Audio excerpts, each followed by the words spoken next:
মঞ্চে উপস্থিত ইতিমধ্যেই হয়েছেন ত্রিপুরার প্রাক্তন মুখ্যমন্ত্রী এবং বর্তমান সাংসদ মাননীয় বিপ্লব দেব। আমি যেখান থেকে বক্তৃতা শেষ করেছিলাম, আমি আর সামান্য কিছু সময়ের জন্য আপনাদের সেখানে বক্তব্য রাখছি। তো যে কথা বলছিলাম যে আজকের এই নির্বাচন রাজ্যের অস্তিত্ব রক্ষার নির্বাচন, তার কারণ দুর্নীতি এবং সরকার আসবে এবং সরকার যাবে। এই নির্বাচন মানে একটা মতাদর্শের সঙ্গে আর একটা মতাদর্শের লড়াই। নির্বাচন মানে একটা ভাবনার সঙ্গে আর একটা ভাবনার লড়াই।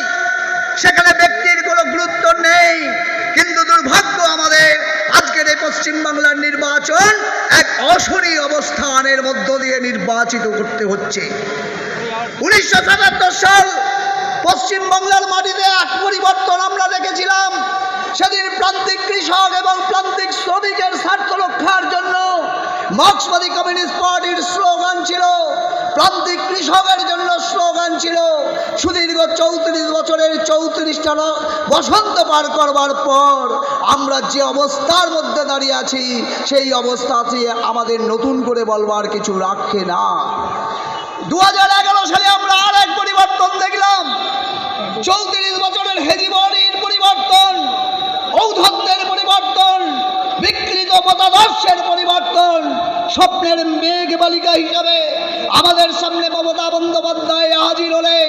বাংলার মানুষ জানতেন যে রাজ্যের মাটিতে কলকাতা কখনো লন্ডন হবে না। বাংলার মানুষ জানতেন দীঘা কখনো গোয়া হবে না। বাংলার মানুষ জানতেন দার্জিলিং কখনো সুইজারল্যান্ড হবে না। বাংলার মানুষ জানতেন প্রত্যেকটা আর এই ব্লকে ব্লকে একটা করে কিষাণ মান্ডি বাজার তৈরি করা যাবে না। তথাপি বাংলার মানুষ সেদিন চাঁদ সওদাগরের ন্যায় বাম হাতে আর এই মমতা বন্দ্যোপাধ্যায়কে সমর্থন করে ফিরিয়ে এনেছিল। কিন্তু আমরা দেখলাম 15 বছর ধরে এই বাংলার মাটিতে আজকে যে অবস্থার তৈরি করেছে, কৃষক আজ কাঁদছে। আজকে কৃষক দরদি মুখ্যমন্ত্রী আজ অত্যন্ত খারাপ জায়গায় মানুষকে দাঁড় করিয়েছে। শ্রমিকের অবস্থা তথই বাঁচো। আজকে যারা কৃষকের সহায়ক মূল্য নিয়ে চিৎকার করছে, আলু চাষি আলুর দাম পায় না, ধান চাষি ধানের দাম পায় না। বর্ধমানের ভাতারের একজন কৃষক, তিনি ধান চাষ করেছেন, কিষাণ মান্ডি বাজারের সুযোগ পায়নি। তিনি ধান চাষ করতে গিয়ে আর মহাজনের থেকে টাকা ধার নিয়ে ধান চাষ করেছেন। আর ধান উৎপাদিত হওয়ার পর সেই ধান নিয়ে গেছেন বাজারে বিক্রি করতে। কিষাণ মান্ডি বাজারের দেখা নেই। অবশেষে সেই চালকল মালিকের কাছে গিয়ে হাজির। আর চালকল মালিক তার ধান নেয়, আরে সেই সহায়ক মূল্য তাকে দেয় না। অবশেষে তাকে চেক ধরিয়ে দেয়। চেক নিয়ে আসে কৃষক, ঘরে চলে এসেছে। আর সঙ্গে সঙ্গে তার যে মহাজনের থেকে সে টাকা ধার নিয়েছিল, সেই মহাজন তার বাড়ির সামনে এসে হাজির।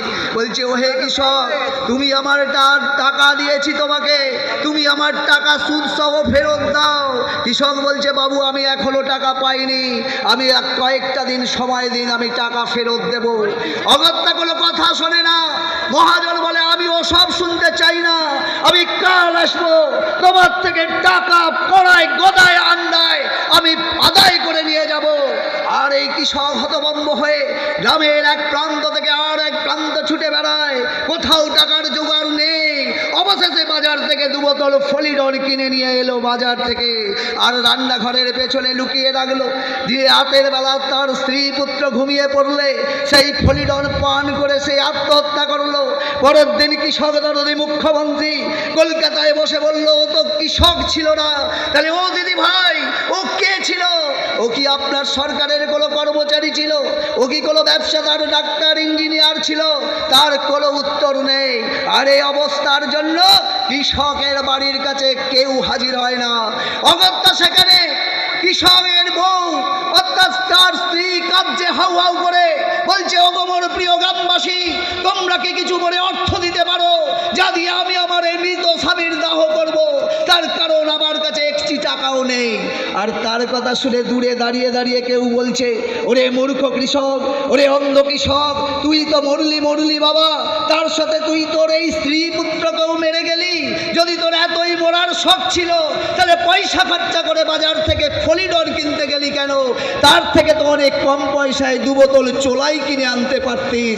আর যাই হোক, চোলাই খেয়ে মরলে পারে এ রাজ্যের কৃষক দরদি মুখ্যমন্ত্রী তোর জন্য 2 লক্ষ টাকা অনুদানের ব্যবস্থা করত, যে অনুদানের টাকা নিয়ে তোর এই স্ত্রী পুত্র বেঁচে যেতে পারত। এই রাজ্যের মাটিতে দাঁড়িয়ে শিক্ষা, স্বাস্থ্য সর্বদিক থেকে আমরা যেন মিনি বাসের প্যাসেঞ্জারে রূপান্তরিত হয়েছি।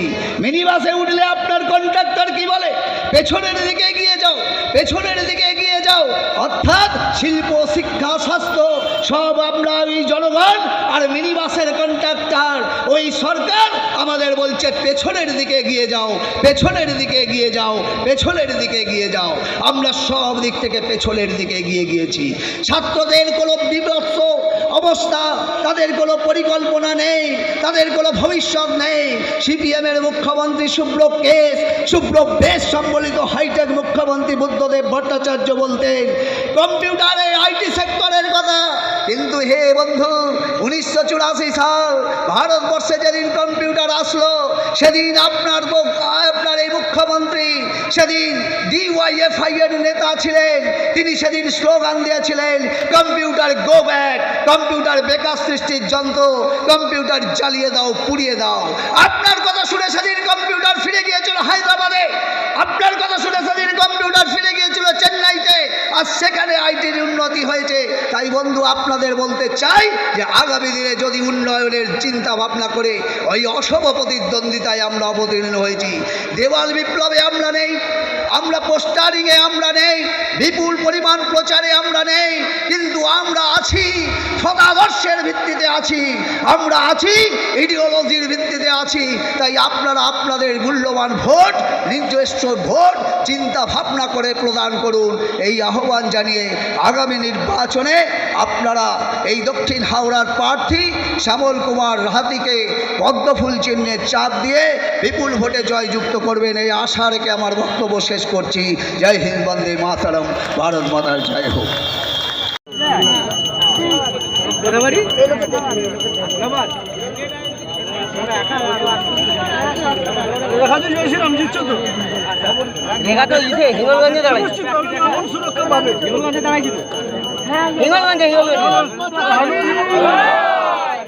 রেখা দিয়ে টাকা ও রেখা দিয়ে টাকা বহুত লড়াইছি তোমার জন্য আমরা এমপি ভোটে, বহুত লড়াইছি এমপি ভোটে তোমাদের জন্য আমার। এই বছরে জয় হবে, জয় শ্রীরাম।